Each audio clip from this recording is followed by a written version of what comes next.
In recent weeks, Russia has noticeably increased its use of ballistic missiles, and according to foreign sources, the troops will soon receive upgraded models with improved characteristics. How did the Iskander system become an asymmetric response to drone attacks? And why has its potential not yet been fully realized? We will talk about this, other achievements, and a new hero in today's episode after a brief summary of positive news. To be continued.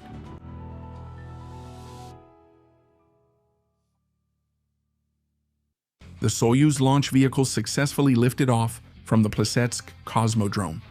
Production of components for passenger railcars has been launched in the Tver region. In Cherepovets, radio electronics production has been expanded. In Ulyanovsk, domestic emergency slides for airplanes are now being produced. In Tatarstan, automotive components are being manufactured. A robotic production line for automotive catalysts has been launched in the Urals. In Novosibirsk, aerosol production has been expanded. The first plant in the Urals for processing multi-layer packaging has been opened in Chelyabinsk. In Karelia, the first full-cycle plant for processing White Sea algae has been launched. In the Oriol region, a seed complex has been established. The Russian team won 5 gold medals at the 56th International Physics Olympiad in Colombia.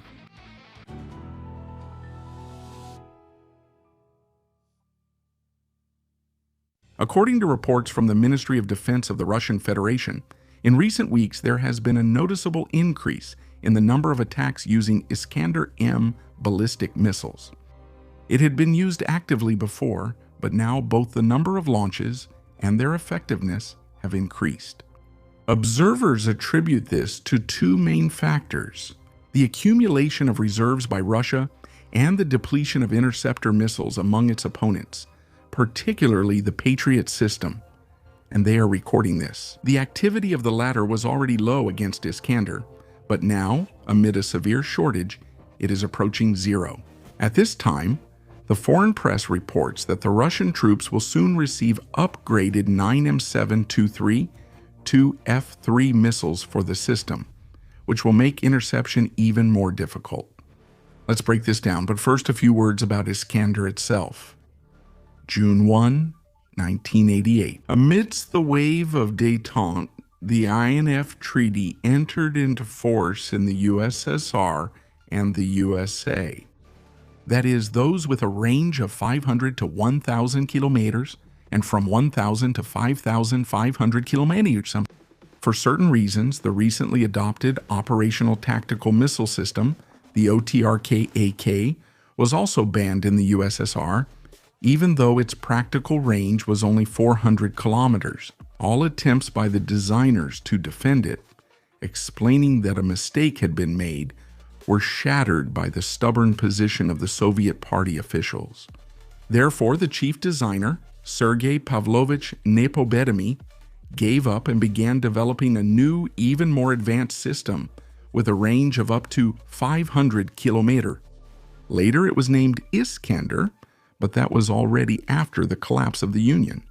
Due to the crisis of the 1990s, development slowed down, but still, in 2006, the Iskander-M missile system was adopted into service. According to open sources, it is known that the missile of the system can deliver a payload of 480 kilometers at a range of up to 500 kilometers, with an accuracy ranging from a few meters to several tens of meters, depending on the type of guidance. Since the flight takes place along a quasi-ballistic trajectory, meaning the missile actively maneuvers, it is extremely difficult to intercept. Iskander has become a kind of artillery sniper for striking the most important targets, from enemy air defense systems to aircraft on the ground or strategic factories. Thus, it was the mistaken elimination of the AK complex in the late USSR that led to the emergence of more modern weapons. But later, Iskander also played another important role in the balance of forces.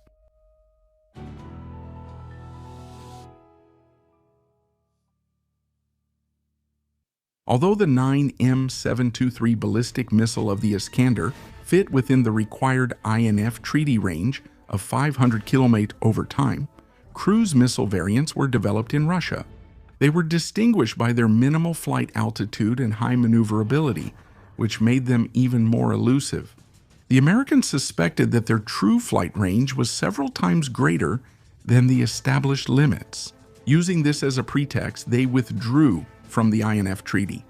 In 2019, Russia responded in kind by withdrawing from the INF Treaty as well.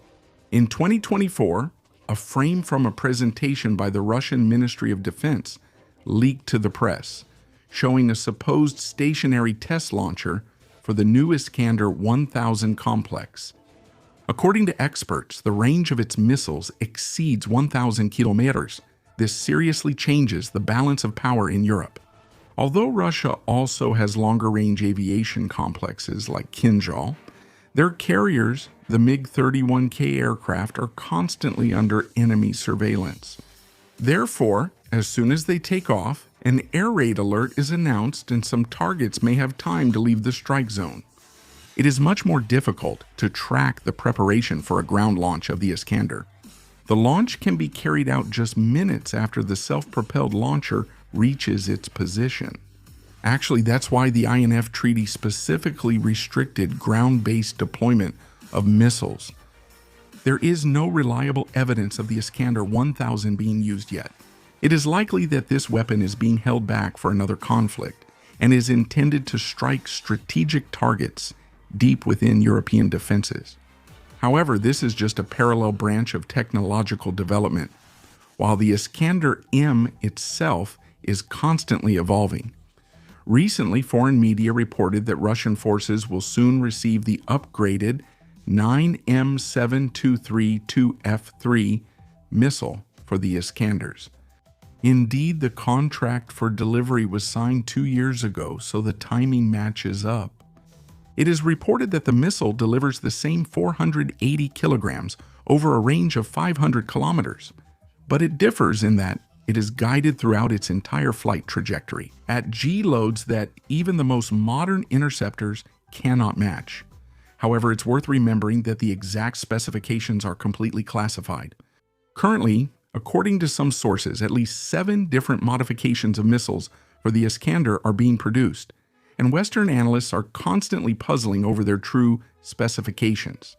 Also, all data on the volume of missile production is of a speculative nature, but the fact that in July, Russia suddenly began to use them actively may indirectly confirm that a new modification is on the way, and thus the stockpiles of old munitions are being cleared out. However, that's not what's important. Iskander is not a new smartphone model. Even though the system is constantly being updated, this is not announced publicly. However, the enemy notes its constant evolution, discovering debris with new components and coatings that allow the missiles to navigate more accurately and better evade interception. The software part, that is, the firmware, is also being improved, along with the tactics of its use. The latest successes are also linked to the fact that attack planning and the quality of munitions have improved. Thus, over the years of active use, Russia has not only increased the production of one of the most powerful types of weapons many times over, but also continues to improve its quality. And that means the main discovery is still ahead. We will keep you updated. Stay tuned. Next, a bit more technology news. Sí.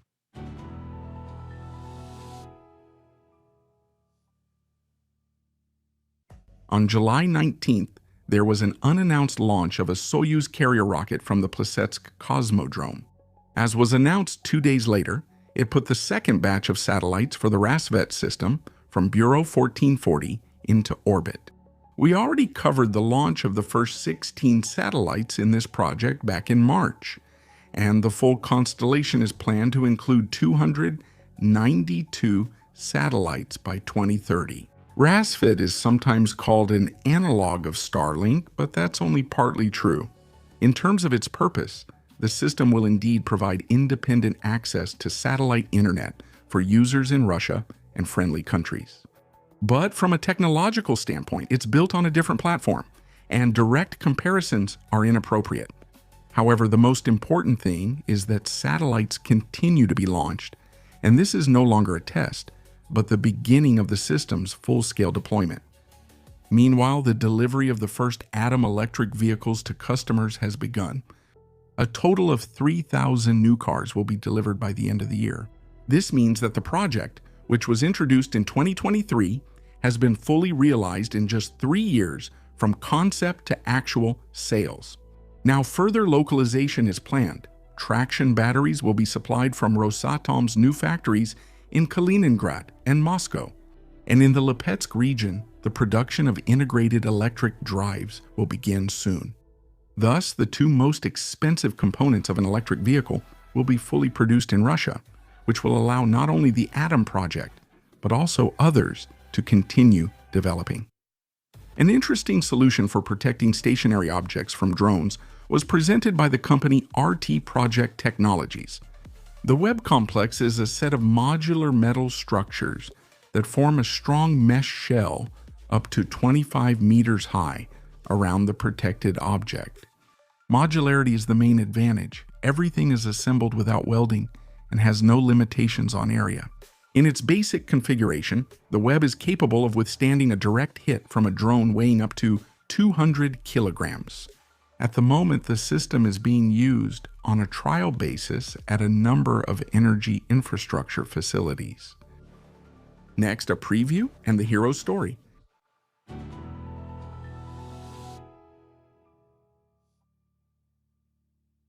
This past week, the conflict between Russia and Ukraine saw the war expand to the sea. Russia blocked Ukrainian ports, and Ukraine increased its strikes on the Caspian Sea. But how effective are the attempts to paralyze our country's maritime trade? Let's turn to the latest statistics. At the end of the first half of the year, only one Baltic route recorded a 4.2% decline in cargo transshipment. However, this has been more than compensated by growth in other regions. In the Caspian region by 59.7%, in the Arctic by 15%, in the Far East by 15%, and even in the Azov Black Sea region by 6.3%. Overall, the cargo turnover of Russian seaports increased by 5.8% compared to the same period last year. No, Russia is too big to be blocked. However, the sharp escalation of the conflict stands out. Diplomacy has taken a back seat, and what was once considered forbidden has now become the new normal. Why? Russia has at least 4 categories of reasons for taking a harder line and intensifying its actions: economic, foreign policy, domestic policy, and operational. I analyze each of them in a fresh analytical report on my personal channel at sponsored Aru Super. Next, a hero.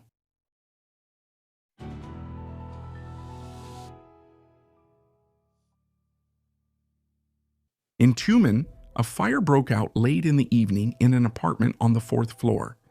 The neighbors heard a bang and then the cries of children. One of the residents, 25-year-old Ivan Kishcheyev, rushed to help without hesitation. Fortunately, he managed to enter the apartment, where he found 4 frightened children. He led them outside, made sure there was no one else in the apartment, and then started fighting the fire himself. He turned off the electricity, threw burning items out the window, and started pouring water on the walls. Soon, rescuers arrived and helped put out the fire. As it turned out later, the children's parents had gone to the pharmacy, and the cause of the incident was a battery from a toy car that exploded. Thanks to the decisive and competent actions of Ivan, no one was hurt, and he himself only inhaled some smoke. It is noteworthy that 2 days before the incident, Ivan's second daughter was born. We thank him for his heroic act and wish him success.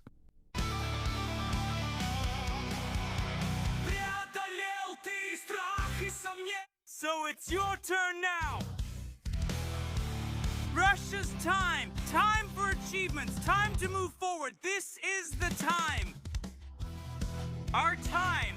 We've waited a long time! Here it is! Our time! The time has come! Tui, go ahead, push forward!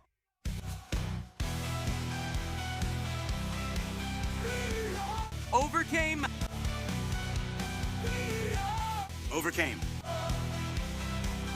You overcame your fear and doubts. Yeah.